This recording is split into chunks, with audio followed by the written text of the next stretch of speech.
We are an educational nonprofit that uses our organic farm and our wilderness preserve to teach about environmental education and social justice. All of the programs we do here include experiential learning as the core element. We have both the farm environment, where children can learn about where their food comes from. They can literally get their hands in the soil. They can help take care of the animals that are here. We have everything from cows and pigs and goats and sheep and chickens and all such things. And then we have 1,600 acres of wilderness preserve. We are an educational group that teaches kids about the marine environment and how they can become stewards and protect the environment that they're learning about. So after we get on the boat and have an introduction to the watershed and the water that we're going to be studying, so the first station would be the fishing station. Getting that very physical, hands-on experience and seeing what you caught. They're identifying them using tools. At the hydrology station, we also talk about how human trash and waste can affect the water. More things should be recycled or put to household hazardous waste where they can be dealt with in a safe way.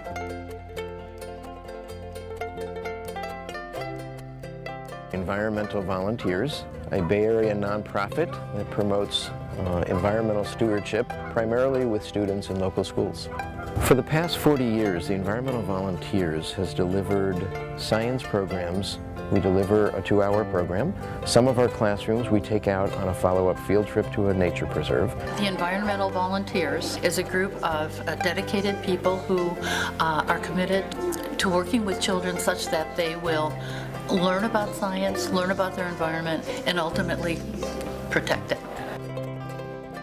The program involves an in-class component where volunteers and our staff go into a classroom and orient kids to wetland ecosystems, the birds that would be found there, issues about recycling and pollution and everything you could think of that you would want to teach somebody about the environment. And then we load the kids up on a bus and we take them out to a wetland ecosystem and we take a look at real time what's really happening out in the ecosystem. We have a day camp program during the summer, and we have an outreach program for students kindergarten through 12th grade who can come up and use our science lab.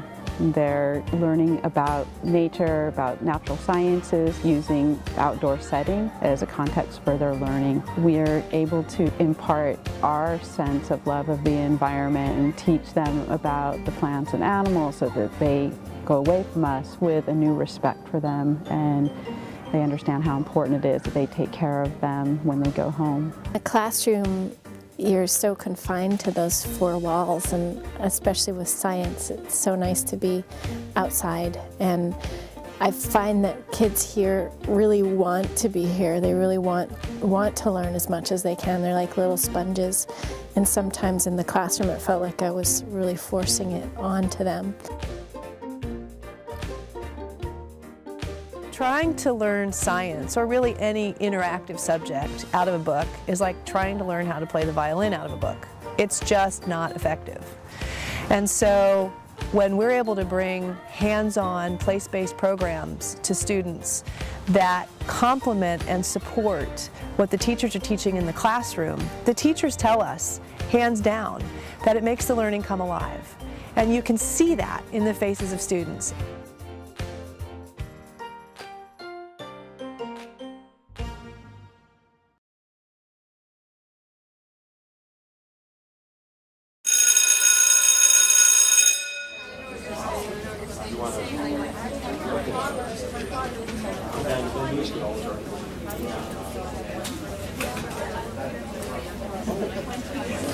I think experiential learning is way better than sitting behind the desk. In a day of testing, or in this age of testing where children have to do a lot of multiple choice and drilling, that kind of thing, it's definitely important to bring these kind of interactive experiences into the classrooms. As we looked at this district and we saw some of these kids are getting programs if they happen to have a teacher who champions that sort of thing and takes the initiative. Other kids aren't. Some kids get it 1 year and not another year. There's a lot of inequity. Our students cannot afford to put over the $5 to $13, $15 that it takes to get a bus, go to a program, pay for the program to happen. We would be lost to just be digging into the textbook. Since we have, about half free and reduced lunch, children that are of low income, and a variety of students who don't have many experiences outside of the city. Kids in our area get very little hands-on science experience or one-on-one or first-hand science experience. As a foundation, I see proposals from nonprofit organizations all the time. It's really difficult to choose one field trip over another field trip to fund. Most of the time, most of us deliver one-off programs. We go into the classroom, we deliver one program, and we say goodbye. How much educational gain is there to a one-off 2-hour program?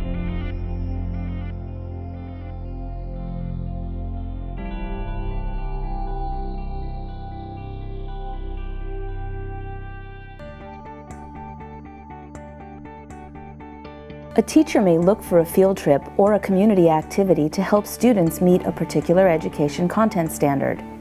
That might be a classroom visit by a community expert, or a field trip to a local nonprofit organic farm, or a boat excursion. The challenge for the teacher is how to find the right program to meet his or her needs. For the nonprofit, it's how to fund these trips for under-resourced schools and demonstrate that their single-touch field trip results in the kind of educational impact that funders and school administrators demand. With the Education by Nature model, any teacher can visit a single website and easily search by grade level, topic, and content standards to find, request, and register for the multiple programs available in the local community. The nonprofits collaborate to leverage each of their independent programs, building upon each other's work, and reinforcing concepts in a multiple-touch delivery model.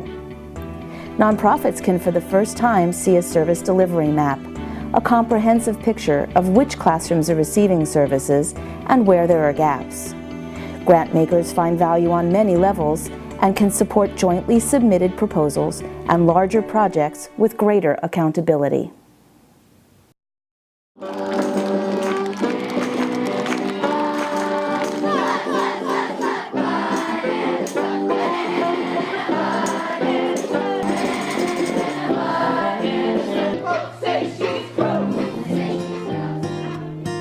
Because every time they come, I always get excited. We came up with $100,000 for our first two-phase program, and now we have this subsidy for busing for all of these kids that can go on field trips. Instead of someone telling you what it's like, you get to actually experience what it feels like to be out here by yourself. That this has opened up a world of funding opportunities that we would not have had if we were not collaborating. What we'll be able to say is that students who participate in these programs have increased their science achievement as measured by 5th grade science test scores, as well as these students have increased their environmental awareness and their stewardship behaviors. Before Science by Nature, our students in 5th grade science on the CST, California State Standards Test, were at 40% proficient. So 40% of our students showed that they understood the content in the curriculum. Now our students are at 62% proficiency and above. I get to learn better because I get to see and touch and feel. As a result of participating in the collaborative, YSI was able to achieve one of its strategic objectives, which was to reach more at-risk kids, more Title I kids on free and reduced lunch program. We were able to do that because of the leverage of the partnership as well as the funding that came with that partnership. The services that were available in the region were uncoordinated previously. Each program was excellent and each program was content-based, but having a teacher be able to access all of those programs and be able to actually quantify the results that were coming out of those programs, that didn't exist before Science by Nature. Us working together, I think we have improved all of our programs and have all been able to increase the number of students that we can get involved with at a reduced cost. What I really like is not having to have these schools can afford to pay these maybe we can fundraise for scholarships, maybe we can't, rather than the program starts with an implicit assumption everybody will participate and everybody will participate equally. It's perfectly in line with what we do in this district, really providing excellent education to all students. I was able to sponsor 2 underserved classes to go out on these boat field trips. I think if I have impacted any of them in any way, that's the greatest feeling in the world. It's simply taking whatever is in the area and leveraging it all together.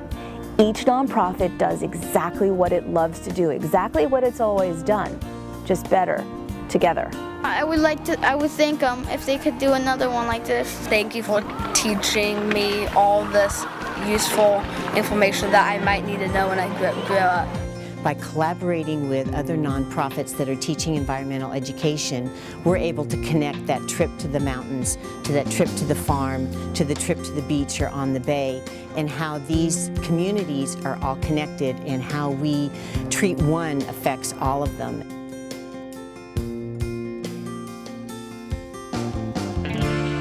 And it stays with them forever. Just critical to give these kids these opportunities. Really allows children to learn in a fun and wonderful Really way. does improve their science achievement. I couldn't think of anything I'd be involved in that would make me more proud. I am really proud to be part of this collaborative. Integrating these types of programs more into the school day is effective. The more kids that get better experience, that become more connected with nature, that become the stewards of the future We are need. changing the way that we provide science and environmental education, and if this can be a model for other school We districts. reach as many students as possible and reach them with multiple touches over Be time. the model for collaboratives wherever anybody wants to do this work. See this collaboration as a model for the rest of the nation. We obviously believe that all children deserve these, in fact need these kind of opportunities if we're going to make a better world. So the more you can have the community involved in what you do, the better it's going to Provide be. such strength to the community. Create an impact much greater than any of us could do on our own. Collaborate on things that will help better our community and continue to make a better This world. makes a difference at the most basic and important level of impacting our kids. Throughout the nation, we can have collaborations all over to reach as many kids as possible.